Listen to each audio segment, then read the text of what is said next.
Nakakatuwa, no? Ang dami kasi nagbibigay sa akin ng mga gift. Ka na, bibigyan ka pa. Panoorin niyo to hanggang dulo at may matutunan kayo. May nabasa akong comment tungkol sa dami nagbibigay regalo kay Diwata. Dapat raw sa mga nangangailangan na lang magbigay kasi si Diwata raw marami ng pera kasi sa lakas ng kanyang paresan. Ako napapaisip din. Kasi nga bakit ang dami nagbibigay ng regalo kay Diwata? Maraming taong pumupunta, mga kilalang tao pa, mga kilalang vlogger, kilalang artista, anchor, mayroon pang politician.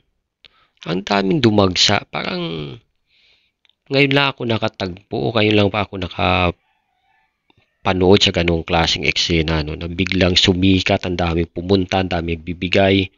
At yung mga tao talagang nagtsatsagang pumila na parabang pag kumain ka, parabang makalimutan mo na yung pangalan mo sa sobrang sarap ng pagkain. Pang ganun ang dating para sa akin. Kaya ako napapaisip din, bakit kaya?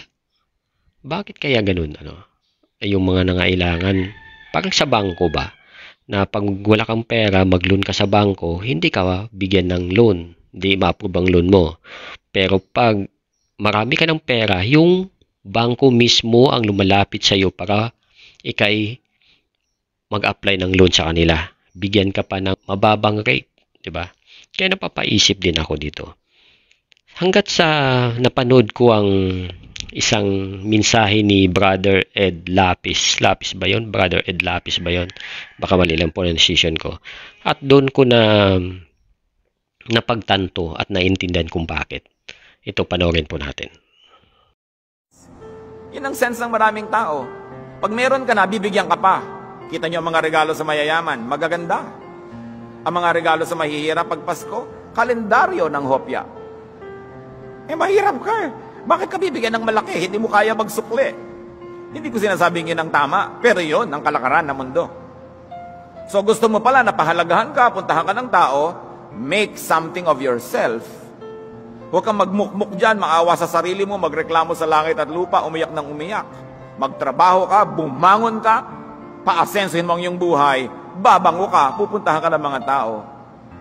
Kaya sa mayayaman, yung mayaman na, yung pa ang marami nagpapadala ng bulaklak pag namatay. Yung halos hindi ka na makalakad sa dami ng bulaklak doon sa koridor. Yung mahirap, may isang lantang bulaklak na bigay ng punerarya kasama sa cost ng ataol. Diba? Ganun talaga, huwag kayo nagdaramdam. Gusto nyo hindi ganun ang buhay nyo, paasensuhin nyo ang buhay nyo. Para hindi ganun. Talagang ganun ang kalakaran. Blessing begets more blessings. Misery begets misery. Money begets money.